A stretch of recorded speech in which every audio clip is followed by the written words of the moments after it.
let me take you to Canada for just a second. And I want to. This is a story that happened a while ago, but I want to just show you the dangers of public-private partnerships. You're hearing this all the time, and every time Joe Biden would say public-private partnership, and it was all the Green New Deal and everything else, I kept saying that is fascism. That is exactly the deal that Mussolini and Hitler made. That's the difference between communism and fascism. They let you do your own thing, but you're a partner with the government. And as long as you abide by all of their rules, you're fine. But the minute you disagree, you don't have a say. They'll throw you out on the streets so fast your head will spin. And that is exactly what happened to a hospice center, the Delta Hospice Society. I have the executive director on, Angelina Ireland, and I asked her to come on today to tell us the story of what happened to her hospice facility. Angelina, thank you for joining me. Hello there, Glenn. Thank you so much for having me today. You bet. Okay, so the Hospice Society is a public-private partnership with Canada, but you guys raised, $8.5 million to build this property, and you negotiated a 25 or 35-year lease for the property, right? Yeah, Tell me about this. So actually, we're a private society. So we're a 34-year palliative care organization. And palliative care is basically you take care of people when they're chronically ill or they're terminally ill, and you take care of them well until their natural end. And so we fundraised over a few years, $8 million to open a hospice and a palliative care support center next door. And so we raised that money. We got a 35-year land lease with the Public Health Authority. We built 2 buildings, a 10-bed hospice, a 7,500-square-foot supportive care center where we did our counseling and all the supportive programs. And then the service agreement was for operating costs. So every year they'd give us, when it ended, $1.4 million. And when we built those buildings, we opened them, and we operated our program with the hospice for 10 years. Everything went fine until this thing they call the state euthanasia program called MAID, came into law. And then the province basically came to us and said, you're going to have to start providing euthanasia. You're going to start killing your patients in the hospice because you're getting public money, right? We said, absolutely not. We absolutely will not. At which point, you're exactly right. The fascism kicked in. I just call it stone cold communism. And said, you're not going to get any money if you don't start killing your patients. So then they canceled that service agreement, in which we said, that's fine. Look, we don't need your money. We'll be fine without your money. Which apparently is the wrong answer, because then they... So then they went after the lease, and we had 25 years left on that land lease, and they canceled it. And now these incidentals, like the buildings on them, they just consider those to be like some kind of an old shack or fence, and they expropriated them. So at the end of the day, they evicted us, the organization, from our buildings. They expropriated those assets, which were valued at $8.5 million, kicked us out, and took our stuff. And then they started to operate our hospice, and they put in the euthanasia. Unbelievable. They give you no money for the buildings. I mean, it was their land, right? I mean, that's kind of the public-private partnership. You're taking money from them to run it, but you said to them, we don't need it. But also was that not federal land that you were on, or some sort of medical kind of weirdness of Canada? Yes. Well, it was, which considered to be, it belonged to the Health Authority, but it was a registered lease in the titles office with 25 years left.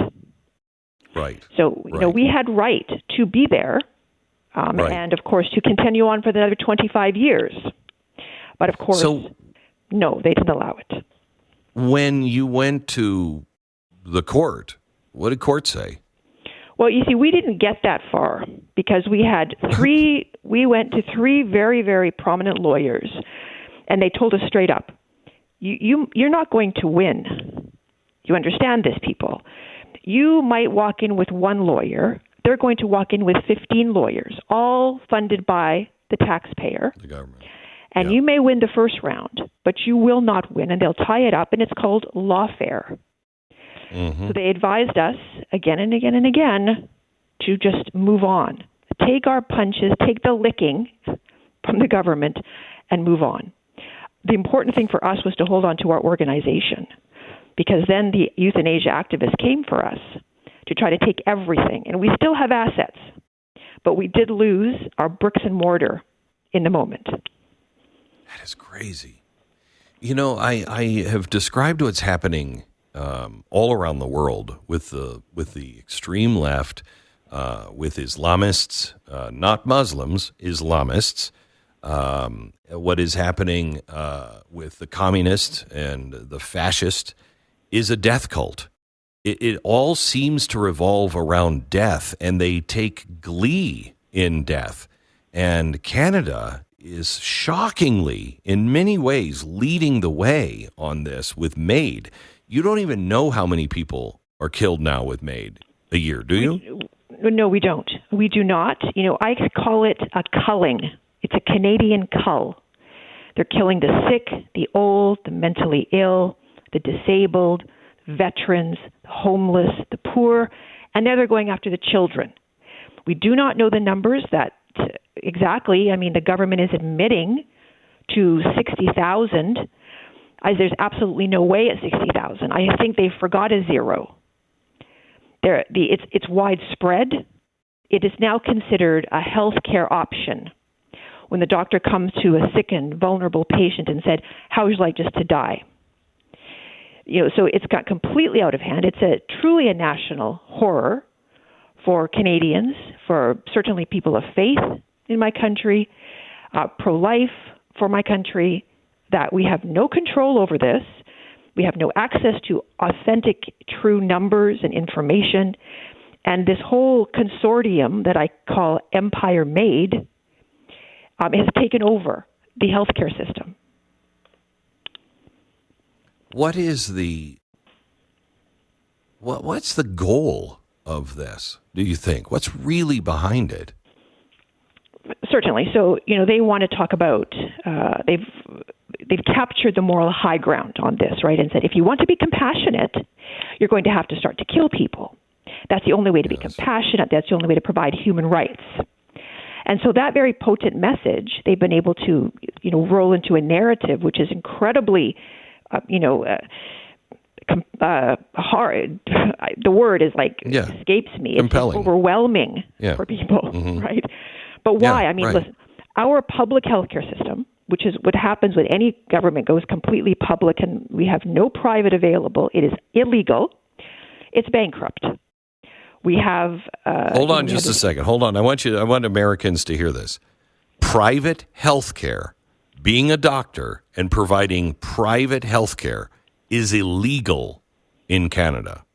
Yes, it is. The only thing you can do is have cosmetic things done privately. That's it. You know, you want a boob job or a nose job, you can go ahead, get a doctor and pay for it. Everything else is under the Canada Health Act. It must be administered through the state, period. It's even gone up to the Supreme Court of Canada. So this is undisputable. Private health care is illegal. You know, I look at we have several states that are now trying to pass much of this, and they are in the laws that are being passed. It's a requirement not to put assisted suicide down on the death. So you have cancer, but you didn't die of cancer. You had cancer. You have depression, and the doctor said, "Hey, well, you can kill yourself over that." It does not say assisted suicide. It is going to be illegal to put that on the death certificates. It just has to say depression, cancer, whatever it is that they helped you kill yourself over. that's what the cause of death is. So you'll never, ever be able to count it. You'll never be able to track it. It is just evil what's happening. It's true. And, how many people will be killed by the state? That is going to be the question. You will never know. That you're giving far too much power to the state. Unaccountable. Unquestionable. Are you shocked at because I am here in America. I mean, New York just voted for an Islamist who is saying, he is for Hamas. He is also a communist, and they just elected him chose him as the Democratic candidate. And nobody really seems to care. When it comes to death all over, when you're seeing these things happen, I am shocked by my own citizens. Do you feel that way in Canada? Well, I personally am not shocked because I know that the only thing that the socialists and the communists ever did well was kill people.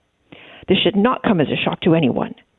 The short-sightedness, unfortunately, of the people is that they tend to get rewarded in the short term. They give them stuff, money, a benefit. It's only crumbs. Ultimately, it is going to be at their literal demise to allow this kind of philosophy, political ideology to come into your country. Are you hopeful for the future, Angelina? I love my country. To be honest with you, I am not. We have seen in my country an overwhelming immigration that has come in. We're talking about millions of people in a very short time. That has literally destroyed our infrastructure, brought the healthcare system to its knees. A lot of people in my country don't even have a family doctor. They can't find a family doctor. They have to wait for months upon years for the simplest of procedures. And it isn't getting any better. So, I pray because, of course, I am a person of faith. I'm an unapologetic Christian. This, again, is very unpopular in my country. But, only God will be able to help us at this point.